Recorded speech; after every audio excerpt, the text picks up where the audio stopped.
Son Excellence, Namakamolingo Olobi Oyo, est-ce que tu as coupé ce bien? Et Zaradé pas politique Kaname, Bazali, Moutoumoroboui, a besoin même bango na mouvement, tellement baïbisa bango, Congolais, ko sexayete, mais ce que tu as dit, biso na biso, to seka, tabakout solo la Kanamuno, Kina Rwanda, Basolo la Baseka, Komona, et politique Kaname, Bazo Sekazo Sepela, parce que Bazabande Konae, Oyo, Azali la mission de service, Azali Kosala, Oyo, Batinda et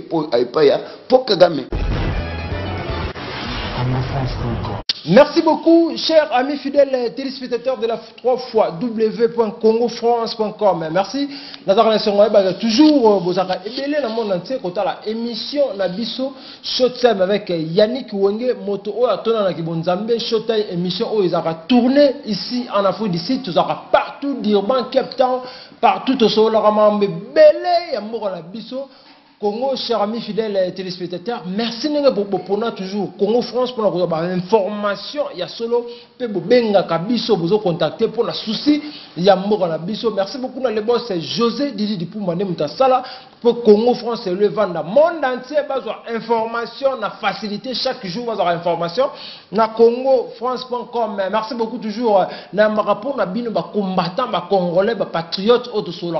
mboka et belé o le kaka mboka na biso Congo le vraiment nazana c'est toujours na ba séjour ya papa Peter Mukendi awa na Johannesburg avant na KwaZulu Natal place Chaka Zulu azalaka place Chaka Zulu azalaka place papa Peter avant d'arraper alobaka surtout bakambuya ensemble paix à les amis de Moïse Katumbi yem ta représentant kuna na Durban a toujours pour la souci ya mboka nae apesa toujours ba information na pesi mbo de papa Peter. Merci Ndonanga Yannick Zamba Batelayo ezali nazali les créateurs des amis de Moïse Katumbi. Nazali mutu oyo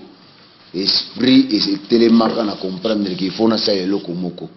ya ta esalami Zamba eko salake makamboke liboso nazali congolais ya liboso na Afrique du Sud mobimba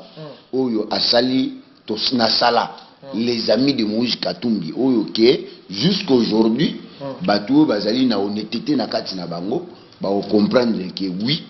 makambo ya zoloba eza ya solo lokola ndeko na ngai oyo yazali na Londres choix du peuple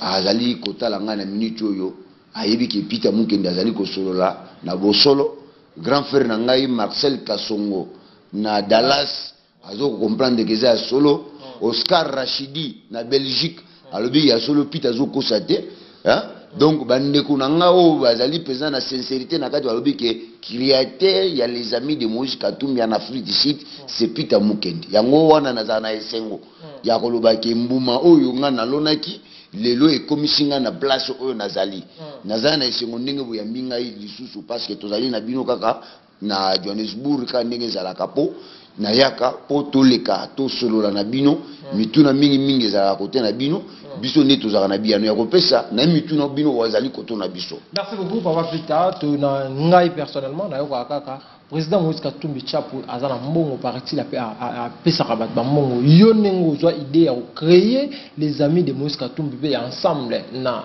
Durban est-ce que zo be moi cacher moi bo esenga créer to o créer kaka na souci il y a évolution mboka là na créer ensemble était il faut na honnêteté nyonso na kati nanga na sala les amis de Moïse Katumbi na bandi yango na province ya KwaZulu Natal tellement kuna bando nanga ya média baza très forte c'était comme ça na joie décision ya kolobake na kota na monde oyo ya Johannesburg parce que Johannesburg eza libulu donc ndima tokotiawa tokomi ko travailler jusqu'aujourd'hui na ndenge peut to kutani pe na bando nanga Yannick Wenge après musala pe ozali ko sala OEP musala ezali komona na mutu nyonso azali ko yokango azali ko talango. Donc ensemble et ko sale matin son excellence Moïse Katumbi a pesi ba invitation na ye. Na invitation na ye ko pesa c'était comme ça Peter Mukendi il était aussi invité na kati ba invitation wana. Donc ne tukutanaki ensemble et salami bande ko pe ba mususu tozaki à peu près 250 personnes Peter Mukendi azaki na kati wana makambo nyonso elekaka bien mais ya mutuna na yo ya kolobaki na zo mbongo ya mutu na zo mbongo ya mutu te même atama ya komela na zo kate na tizaka o ya ngai na mo muke na zwaka oyo epesi ngai courage bolamu na ngai ezali nini bolamu na ngai ezali ke tozali kosala musala te pona bana na biso ozo comprendre nazali kosala te po mwasi na ngai abandola ta bien nazali kosala te ke kaka libota na ngai soki na komi kosala makambo pona famille na ngai siko bande na biso oyo bazali na suka ba province kuna eroyo ba yibite soki bakolia so bakolia te mais biso tozali na yo auto tukolia biso tozali na yo awa ba 10 heures tokolia lisusu ba 12 heures tokolia avant tola la tokolia mais bande na biso bazali na ba province bande na biso même bazali na Kinshasa ba mususu na ba melia tatite bazali kukufa nzala siko yango nga na boyi politique ya koloba ki tu fais la politique parce que ozali na posa bana na yo na basi na yo bazala ka bien mais ba congolais bazali ko souffrir ba mona ka yo na balabala bazali ko mona yo preso o bazo pesa ba kombo ba titre minene minene pona ke yo ozwaki ba o salisiko batwara ba komi lokola batu na yo wana nga na boyi mais Moïse Katumbi azali na sincérité nyonso ta komaki gouverneur na monaki musala azali kosala en tant que gouverneur yango epesa ngai courage wana nasala les amis de Moïse Katumbi na Afrique du Sud ake toko soutenir ye soki akopesa candidature na ye en tant que président de la République après oyo pe asalaki aikope apesi candidature na ye na monike makanisi onga nazalaki nango na kati na ngai eye kotombeke ekokutani na makanisi na ye. Merci beaucoup, Papa Peter. Tu dans invalidation, il y a ma candidature, il y a batu nyonso ba postulaki na année 2018 oyo na habité. Tu dans liso nango. Réaction ezanini nanga to seni ba invalider ba candidature ba batu mususu lokwa ba Jean-Pierre Bemba, lokola ba Adolphe Muzito, lokola ba Sami Badibanga. Réaction. Bon, sincèrement, oyebi soko lina ndoki. Soko komi ndoki te akolia. Ah, soko lina ndoki soki ali yote apeso kindoko boyi kolia kindoki na ye ya kolia yo ako sacrifier yo na moni ba Zakari ba baswe na landa tango balobi bino Congo France apesi bino 2 ans kolia bino dans 2 ans oyo akozali sous député de ko koma so nene Zakari ba baswe zaki porte-parole ya Olivier mais moi c'est politique anambe soki avant moi c'est politique anambe akende quelque part c'était mission ya Zakari ba baswe akende sikoyo bango babosani musala o Zakari asalelaka bango tant que Zakari babaso alakisi force na yeke alingi a dribbler bango vous comprenez ce n'est pas nanga ndeko nanga ya niki nanga zo sala te tozo kosela nanga makambo nanga zali piyo moko boye bazali ko yebisa ye sala boye nanga zali kozwa mibeko epaya tambo mwamba oyo azali ministre de justice bazozwa beaucoup nani message na bango et pas politique parce que bazo memele politique na mbe justice ya Congo tambola wakala ya maboko ya Kabila justice ya Congo ezali maboko ya Kabila ezali ko manipuler tout Kabila azali ministre premier ministre et politique kanam azali ministre ya justice et politique kanam azali ministre ya intérieur et politique kanam azali ba poste nyonso ya Congo wana ezali omonita bakendaka na kingakati kuna alatela bango sokoto ya ba militaire vous comprendre ba koti boye baye abimini bango afandi bakoloba balobi oyo ye akoloba asilisika pap atelemi bazaka na mituna te ya kotuna yeke son excellence na makambo lingi olobi oyo est-ce que toko kopesa biano ezaka te pa politique nambe bazali mutu moko boye abizomema bango na mouvement tellement bayebisa bango congolais ko sekisa yete mais soki tokutani biso na biso to seka taba kutsolola na munoko kina Rwanda basolola baseka ka komona eput kana bazo seka zo sepela parce que baza bandeko na ye oyo azali na mission de service azali kosala oyo batinda ye epaya pokagame donc to tozongi epa Zakari babaso balongoli parce que ba comprendre que asi ali mbongo na biso alinga changer biso face ozo comprendre oui alinga changer biso face toyena Sami Badibanga webi kaza traître Sami Badibanga trahir de pèse tout le monde sait bon peut-être Etienne Tshisekedi wa Mulumba yebisi bango ke bino bokendete na kati ya ne ya parlement so bokoti na kati ya parlement boko pesa makasi ya régime wana eloba ke tozana ba opposant tozana ba député oyo ba uti na kati ya opposition ba opposant bazana na kati ye tellement loba ki asia dépenser mbongo na ye akoki jamais kondima mbongo na ye kende ningona yango akendaki akoti na ACG babengani bango na kati ya IDPS bango batikali kuna tant sikoyo balingi siko basala ba nommer premier ministre oyo akobima na kati ya ensemble ya ensemble kamera dribble biso amemi biso na nani oyo dani dialogue na bango ya ya kinga kati wana taba ki kuna kamere pe ba dribbler pa ya e politique kanambe wana ezaki ba dribbler ki ete ezali ki ba koro ba yoka na ki na e politique kanambe ba pese kanyaka bazwa na ni poste wana ba pesa mutu moko bo ya côté ya opposition mususu tellement mutu nyoso yeba ike makambo oyo ndenge ezali kokende ba ko pesa ngo e pa ya nani kamere donc kamere a comprendre ngo te bo pesa ngate bo pesa ngo mutu mususu ya opposition c'était comme ça Sami Badibanga akomaki premier ministre tellement aza muyibi Sami Badibanga ayebaki biso toyebaki te ke asi azwa nationalité mususu ya libanda na bango toyekoyoka ke Sami Badibanga asi azwa nationalité mususu ya libanda oyo azalaka belge taba yeko bimisa ke non Sami Badibanga aza belge il faut akende alongola nani nationalité na ye wana ya ba belge atika nationalité na biso ya ba congolais ya boyaki na ye tellement que place wana oyibiso ko mi premier ministre lelo lobby obandi ostongo tonga bandako ya ba millions de dollars. Donc bango bakendaki ko sala politique na complicité ya nani kanya bato ya majorité taba longoli la couloir à Dieu parce que asali eloko moko ya motu ya alobi bien alobi ke et politique anambe ese tokoki koyeba parce que l'ongi ya politique anambe na l'ongi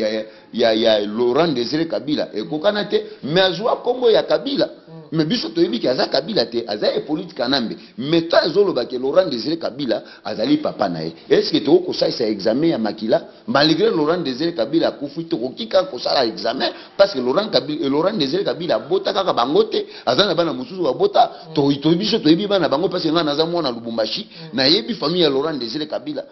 Vous comprenez? Le wana bisukoyo to koma na niveau ko yeba ki est-ce que ya solo nani e politique anambe na bana ya Laurent Désiré Kabila tellement bango nyusu bazana kombo ya Kabila est-ce que ya solo bazai bana ya Laurent ou bien baza bana ya Laurent te wana nga pona nga na sepeli to ye na mutu na pona na viena ni oya nani ya te nani oya via côté Vieux Kizenga Adolphe Muzito azaki premier ministre. Vous comprenez? Adolphe Muzito yebisanga nde onanga ya Nick depuis batouana bakoma ba premier ministre. Est-ce que bazana bilan o balingi bakoma ba président de la République lelo? Ozaki premier ministre azali chef du gouvernement. Azali mutu azali kosala gouvernement. Est-ce que Muzito azana bilan? O ya ko yebisa peuple congolais aujourd'hui ya kolobake nazali kulukana koma nani président de la République bilan nangata nazaki premier ministre yango. Est-ce que Sami Badibanga ko yebisa biso bilan na ye tanzaki premier ministre to sentiraki parce que Tshisekedi ya comme premier ministre mbala soki mokolo moko so 2 jours to sentiraki penza dollar ko ya Tshisekedi ya comme premier ministre to mona kama changer Tshisekedi ya comme premier ministre to moni dollar e bande o changer biloko zo kita. Est-ce que Sami Badibanga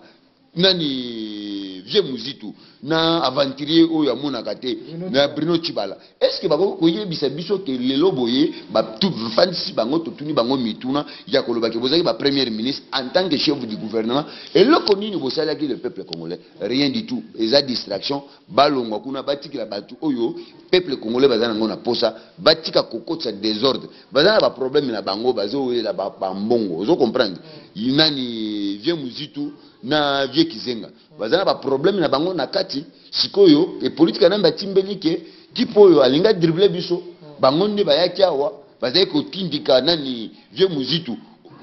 e Vieux nani Kizenga Vieux Kizenga sila na ye asisi carrière na ye mabe a okufa mabe ye même atandi bisika kokende akozana bisika te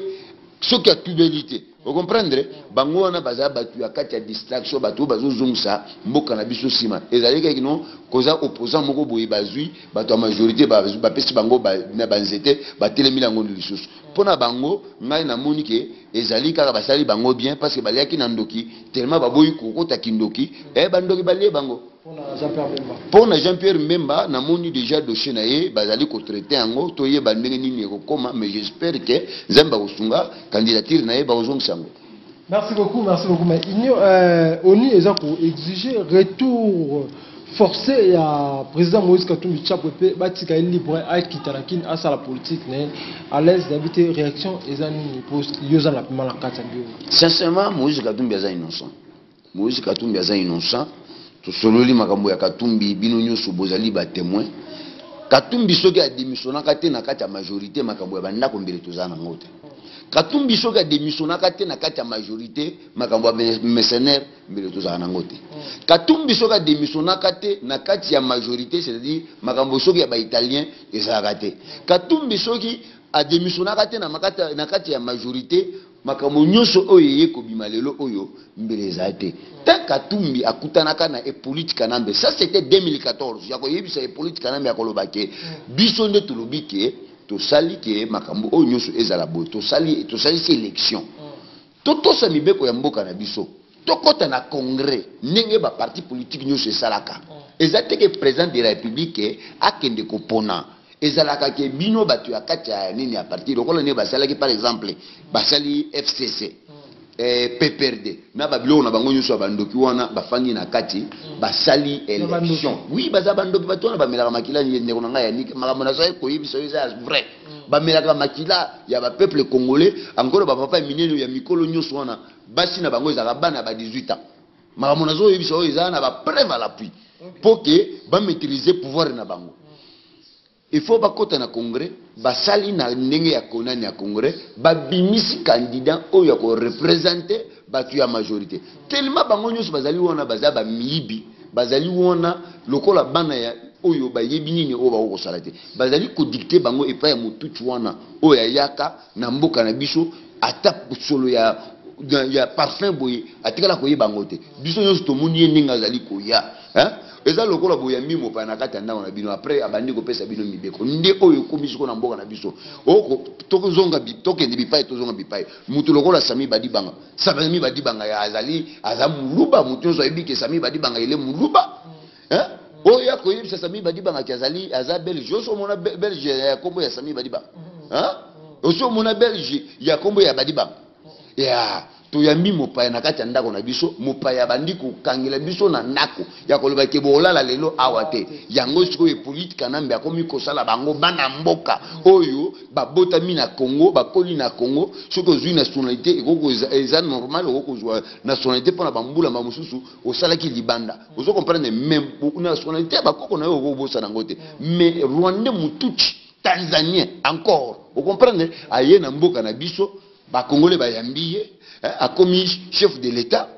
yanko après ya bandi ko kangela bino banda ko libanda na mutuna ya son excellence Moïse